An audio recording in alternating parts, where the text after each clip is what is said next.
అనగనగా వేమవరం అనే గ్రామంలో వీరయ్య అనే రైతు ఉండేవాడు. వీరయ్య వ్యవసాయం చేస్తూ చాలా కష్టపడి 6 ఎకరాల మాగాణిని సంపాదించుకున్నాడు. వీరయ్యకు 2 పిల్లలు, ఒక కొడుకు, ఒక కూతురు. వీరయ్య కొడుకు రామచంద్రానికి, కూతురు లక్ష్మీదేవికి ఇద్దరికీ కూడా పెళ్ళిళ్ళు అయిపోయాయి. పండగలకు పబ్బాలకు కూతురికి కొత్త బట్టలు పెట్టడం రామచంద్రం భార్యకి ఇష్టం ఉండేది కాదు.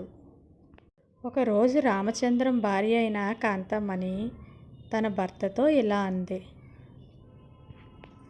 చూస్తూ కూర్చుంటే రేపు మనకు కలగబోయే సంతానానికి ఏమీ మిగలదు. ఏదో వంకతో మీరు మీ నాన్నగారి దగ్గర నుండి కొద్దో గొప్ప వసూలు చేసుకోవడం మంచిది అంటూ భర్తకు సలహా ఇచ్చింది.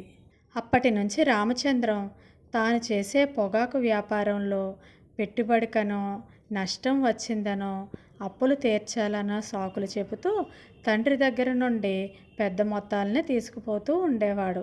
పొలం తాకట్టు పెట్టో లేదా కొంత సొమ్ము అమ్మేసి కొడుక్కి డబ్బులు ఇస్తూ ఉండేవాడు వీరయ్య. కొడుక్కి ఇచ్చిన డబ్బులు ప్రతి పైసా కూడా జాగ్రత్తగా లెక్కలు రాసేవాడు వీరయ్య. ఓసారి లెక్కలు చూసుకుంటే ఆస్తిలో సగం కొడుకు అవసరాలకే ఖర్చు అయిపోయినట్లు తెలిసింది. ఒకరోజు వీరయ్య వ్యవసాయం చేసుకొని పొలం పనులు ముగించుకొని ఇంటికి తిరిగి వస్తూ ఉంటే ఒక పాము కరిచి అక్కడికక్కడే మరణించాడు. పెద్ద కర్మ పూర్తయ్యాక పెద్దల సమక్షంలో తండ్రి వీలునామాను బయటకు తీయించాడు రామచంద్రం అతని భార్య.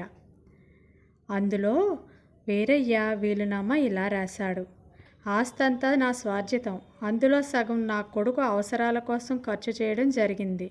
మిగిలి ఉన్న పొలాన్ని నా భార్య రాజ్యలక్ష్మికి, నా కూతురు లక్ష్మీదేవికి సమానంగా ఇస్తున్నాను.